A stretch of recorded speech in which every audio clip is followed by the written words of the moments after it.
आपके बाल भी वक्त से पहले सफेद हो चुके हैं, डजंट मैटर आपकी एज जितनी भी हो, चाहे प्रीमेच्योर ग्रेइंग हो या उम्र बढ़ने के साथ साथ आपके बाल व्हाइट हो रहे हो, चाहे आप आदमी हो औरत हो, चाहे सर के बाल व्हाइट हो या दाढ़ी के बाल व्हाइट हो, आज की रेमेडी ऐसी है जो कि अगर आप रेगुलरली कंसिस्टेंटली यूज करोगे तो आपका पिगमेंट वापस आ सकता है। मैं एक लाइसेंस हेयर केयर प्रैक्टिशनर हूँ और मैं हमेशा आप लोगों के लिए ऐसी ही चीजें लेकर आऊंगी जो कि साइंस भी अप्रूव कर चुकी है। तो इस रेमेडी में आपको सिर्फ 7 हर्ब्स को मिलाना है। ये 7 जड़ी बूटियां अगर आप तेल में डाल के पका लोगे तो आपके बालों को बहुत बढ़िया रिजल्ट्स मिलेंगे। वैसे तो ये सातों जड़ी बूटियां आपके बालों के लिए दी बेस्ट है, लेकिन अगर किसी भी वजह से आपके पास इनमें से कोई भी इंग्रेडिएंट मौजूद नहीं है, feel free to comment down below. ये कमेंट बॉक्स आप लोगों के लिए ही बना है। कोई भी क्वेरी होती है, कोई ऑल्टरनेटिव चाहिए तो आप कमेंट करके मुझसे पूछ सकते हैं। अब इन सारे इंग्रेडिएंट को आपको एक एक कर किसी भी चॉपर या ग्राइंडर में डालना है। सबसे पहले मैं इसमें डाल रही हूँ हिबिस्कस के फ्लावर। ये गुड़हल के फूल है। अगर ड्राइड है तो आप एज इट इज इसमें डाल दोगे। जितनी क्वांटिटी आपको यहाँ पे स्क्रीन पे दिख रही है उतनी ही डालोगे। ये ऑयल कम से कम 3 से 4 महीने तक के लिए बनता है। नेक्स्ट इंग्रेडिएंट इसमें जाने वाला है बाल जड़ यानी कि जटामांसी। जटामांसी में जब ये जड़ी बूटी होती है तो इसमें बहुत सारी मिट्टी होती है, इसीलिए आप इसे धोकर वॉश कर ही यूज़ करोगे। इसे वॉश कर पहले ड्राई ज़रूर कर लेना। अगर आप टोनर बनाते हो तो कोई परवाह नहीं है, लेकिन अगर आप ऑयल बनाते हो तो हमेशा इंग्रेडिएंट को ड्राई कर ही यूज़ किया करो। तीसरा इंग्रेडिएंट जिसमें जाने वाला है वो है रोजमेरी के ड्राइड लीव्स। अगर ड्राइड है तो जितनी क्वांटिटी आप यहाँ पे देख रहे हो तकरीबन 1 छोटी चम्मच के करीब बनता है, लेकिन अगर आपके पास फ्रेश रोजमेरी है तो आप उन फ्रेश रोजमेरी की तकरीबन 3 से 4 लड़ी अच्छे से भरकर डालोगे, डंडी के साथ ऐड कर लोगे। अब जो अगला इंग्रेडिएंट यानी कि जो चौथी जड़ी बूटी इसमें जाने वाली है वो ऐसी है जो कि आपके बालों को ना सिर्फ कलर देती है बल्कि आपके बालों को मजबूती भी देती है। यह है आंवले का पाउडर। आंवला अगर आपके पास साबित यानी कि सॉलिड फ्रूट है तो आप वो डालोगे तकरीबन 2 आंवला घिस कर कद्दूकश करके डालना, लेकिन अगर पाउडर है तो ये बस इतनी सी ही चम्मच जाएगी। पाउडर में हमेशा जो सरफेस एरिया होता है वो ज़्यादा होता है, इसीलिए पाउडर की क्वांटिटी हमेशा कम होती है। अब इसके बाद जो नेक्स्ट इंग्रेडिएंट जाएगा वो भी उतनी ही क्वांटिटी में जाएगा और ये है हमारा नीम का पाउडर। नीम का पाउडर इसलिए क्योंकि हमारे स्कैल्प को साफ करता है, हमारे इन्फेक्शन को और इन्फ्लेमेशन को कम करता है, जिससे हमारे फॉलिकल्स एक्टिवेट होते हैं और फॉलिकल्स के साथ बैठे मेलानोसाइट्स को भी एक्टिवेट करता है। यही मेलानोसाइट्स हमारे कलर को लाता है। और अब इसके साथ जाएगा इसका दोस्त यानी कि भृंगराज का पाउडर। भृंगराज का पाउडर भी ना सिर्फ आपके बालों को कलर देने में बल्कि जो इसका मेन काम है वो हमारे फॉलिकल्स को जिंदा करने में होता है। अब जाएगा इसमें थोड़ा सा ही ये पाउडर, ये लाल पाउडर है बीट रूट का पाउडर। बीट रूट आपके बालों को बिल्कुल लाल नहीं कर देता, बस एक हल्की सी टिंज देता है। अक्सर आपने देखा होगा कि लोग केमिकल डाई यूज़ करते हैं और आप फौरन गैस कर सकते हो कि इन्होंने आज ही अपने बालों को डाई किया है। ये उस आर्टिफिशियल कलर को प्रिवेंट करता है और आपके बालों में एक नेचुरल कलर देता है। आप खुद यूज़ करोगे ना तभी आपको पता चलेगा मैं आपको क्या कह रही हूँ। अब इन सारी चीज़ों को लेकर आपको अच्छे से पाउडर बना लेना है। इस पाउडर को बनाकर आप एज इट इज सेव भी कर सकते हो। अगर आपने मेरी तरीके से इसमें सारे ड्राइड इंग्रेडिएंट्स ही डाले हैं, ट्रस्ट मी ये पाउडर अगर आप एयरटाइट कंटेनर में करके रखोगे ना ये महीनों महीनों तक ख़राब नहीं होता, इसकी कोई एक्सपायरी डेट नहीं है। लेकिन हाँ, अगर आपने फ्रेश इंग्रेडिएंट यूज़ करे हैं तो इसकी शेल्फ लाइफ थोड़ी सी कम हो जाती है, लेकिन आप डरना नहीं, इसकी पोटेंसी वैसी ही रहती है। बस आप इसको 6 से 7 महीने स्टोर नहीं कर सकोगे। इस पाउडर को आपको बहुत ज़्यादा पतला नहीं पीसना, इसको आप बिल्कुल बारीक या महीन नहीं करोगे बल्कि हल्का सा दरदरा सा ही रहने दोगे। अगर दरदरा सा भी रहने दोगे तो भी ऑयल बहुत ही ज़बरदस्त सा बनने वाला है।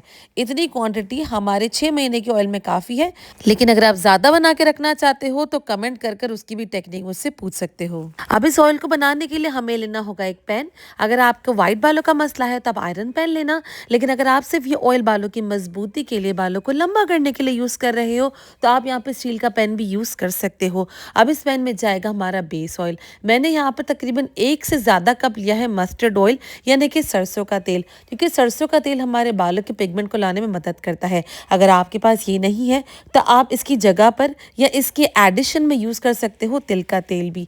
दोनों ऑयल नहीं है, ये आपके बालों को सूट नहीं करता तो आप इसके ऑल्टरनेट पूछ सकते हो। मैंने अपनी पुरानी एक वीडियो में हेयर पोरोसिटी के हिसाब से आपको ऑयल की सिलेक्शन बताई है, आप चाहो तो वो भी वीडियो देख सकते हो। लेकिन अगर आप शॉर्टकट में पूछना चाहते हो तो अपने बालों की पोरोसिटी नीचे लिख देना और मैं उस हिसाब से आपको ऑयल का गाइडेंस दे दूंगी। अब इस ऑयल को आपको हल्की आंच पे गर्म होने देना है। अगर आप ठंडे तेल में ही ये पाउडर डाल दोगे तो इसकी इन्फ्यूजन प्रॉपर नहीं होगी, इसीलिए इसकी इन्फ्यूजन को बैलेंस करने के लिए आप तेल को हल्का सा गुनगुना सा गर्म करोगे और बबल्स आने से पहले ही इसमें पाउडर डाल दोगे। पाउडर डालने की क्लिप मुझसे मिस हो गई है, लेकिन मैंने बस इसमें as it is powder add किया था और कुछ भी नहीं किया था। जब पाउडर ऐड करेंगे ना, आपको हल्का-सा जैसे ये झाग ऊपर-ऊपर दिख रहा है, वैसे ही दिखेगा। अब इसका मतलब ये है कि इसमें इन्फ्यूज़न स्टार्ट हो गई है।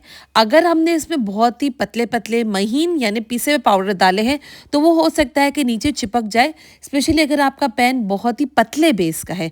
लेकिन अगर पैन लोहे का है, मोटे बेस वाला है, तो आपको इसमें फिर इसको हिलाने की ज़रूरत नहीं है। लेकिन अगर पतले बेस वाला है या आपको डाउट होता है कि वो नीचे चिपक जाएगा पाउडर, तो इसीलिए आप इसको कंटिन्यूअसली हिलाते रहोगे। ये तेल बहुत आसान है बनाना, लेकिन काफ़ी लोग बस यही सोच के रह जाते हैं कि हमारे पास ये 7 जड़ी-बूटियाँ नहीं हैं, तो हम ये ऑयल कैसे बनाएँ? आपको बिल्कुल भी परेशान नहीं होना। अगर आपके पास ये 7 जड़ी-बूटियाँ नहीं हैं या इनमें से कोई अवेलेबल नहीं है, जो भी अवेलेबल है, जितनी भी अवेलेबल है, आप उसको बनाकर स्टार्ट तो करो। हेयर केयर किसी भी ख़ास जड़ी-बूटी का नाम नहीं है। अक्सर लोग पूछते हैं कि हमें बेस्ट ऑयल बता दें। बेस्ट ऑयल कुछ नहीं होता। आपने देखा होगा कि लोगों के पाँव तक लंबे बाल होते हैं और वो सिर्फ़ नारियल का तेल लगाते हैं, और काफ़ी लोग बहुत सारी चीज़ें लगाते हैं, लेकिन बाल वही रूखे-सूखे, ड्राई, डल और डैमेज। फ़र्क सिर्फ़ किसी ऑयल का नहीं है, फ़र्क है आपकी कंसिस्टेंसी का, आपके पेशेंस लेवल का और आपके कमिटमेंट का। क्या आप वाक़ई में तेल लगाकर इस्तेमाल भी करोगे कि नहीं? और क्या सिर्फ़ तेल आपके बालों के लिए इनफ़ है कि नहीं? काफ़ी लोग सिर्फ़ टॉपिकली यानी ऊपर-ऊपर से तेल लगाते हैं एंड एक्सपेक्ट करते हैं कि उनके बाल बहुत अच्छे, लंबे, घने हो जाएँ। लेकिन उनको नहीं पता कि उनके अंदर से मसला होता है। Specially vitamin D, iron level, ये सारी चीज़ें ऐसी हैं जो कि आपको शायद ही कोई बताएगा। लेकिन मैं एक लाइसेंस हेयर केयर प्रैक्टिशनर हूँ, इसीलिए मैं सिर्फ़ आपको रेमेडीज़ नहीं बताऊँगी। आपके अंदर क्या इश्यूज़ हैं, ये भी जानना बहुत ज़रूरी है। अगर आप मुझसे इंडिविजुअली पर्सनलाइज़ कंसल्टेशन लेना चाहते हो, तो आपको मेंबरशिप की सिर्फ़ एडवांस मेंबरशिप जॉइन करनी होगी, क्योंकि सिर्फ़ आप एडवांस मेंबरशिप में ही पर्सनल कंसल्टेशन मिलेगी। लेकिन बेसिक और इंटरमीडिएट में आपको वो सारी रेमेडीज़ मिल जाएगी जो कि सिर्फ़ मेंबर्स ओनली वीडियोज़ के लिए बनी हैं। और हाँ, मैं बहुत जल्द मेंबर्स ओनली वीडियो के लिए न्यू वीडियो लाने वाली हूँ, जो कि आगे आने वाले सीज़न के हिसाब से ही सारी होंगी। ऑयल, टोनर, मास्क, सीरम, तो स्टे ट्यून्ड। अब इस तेल को आपको कब तक पकाना है, इसकी एक निशानी बताती हूँ। जब तक इसका ये झाग सेटल ना हो जाए और आप तेल का कलर चेंज होता हुआ दिखोगे। जैसे इसमें से इस तरीके से धुआं आने लगेगा ना, इसका मतलब है ये ओवर कुक हो रहा है। तो आपको फ़ौरन से चूल्हे को बंद करना है और इसको इसी पैन में एज़ इट इज़ ठंडा होने देना है। पैन को चूल्हे से हटा लेना, लेकिन अभी इसको छानना नहीं। जितना ये पैन में रहेगा, उतना ही से कलर और डार्क होता चला जाएगा। इसको मिनिमम आप 1 से 1.5 घंटा रखोगे और मैक्सिमम इसको पूरी रात के लिए इसी में इन्फ्यूज़ होने दोगे। फिर इस तेल को आपको कपड़े की मदद से छानना है। अगर आप सिर्फ छन्नी की मदद से छानोगे, तो इसमें मौजूद पाउडर उस तेल में आ जाएंगे, और जितना ज़्यादा पाउडर इसमें रहेंगे, इसकी शेल्फ लाइफ कम होगी यानी जल्दी ख़राब हो जाएगा। इसीलिए इसको ज़्यादा लंबा चलाने के लिए आपको इसको ऐसा रखना है कि इसमें किसी भी किस्म का पाउडर या सॉलिड इंग्रेडिएंट्स ना रहे। इस ऑयल को आपको बाकायदगी से लगाना है।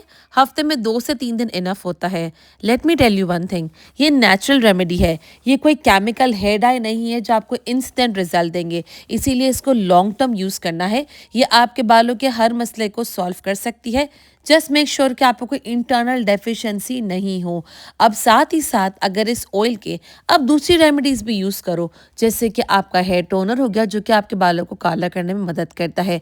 अगर आप हैना या मेहंदी यूज़ करना चाहते हो, तो आप उसको इंडिगो के साथ करोगे, और उसकी भी एक टेक्निक है। ये सारी चीज़ें मैंने बताई है white to black hair growth series में, जो कि हमने 7 डेज़ 8 डेज़ की सीरीज़ की थी। ये सीरीज़ देखने के लिए आप यहाँ पे अभी इस लिंक पे क्लिक कर सकते हो, और मेंबरशिप की वो सारी वीडियोस देखने के लिए और मुझसे 1 to 1 कंसल्टेशन लेने के लिए आप यहाँ पे क्लिक करो। I will see you there. Till then, bye bye.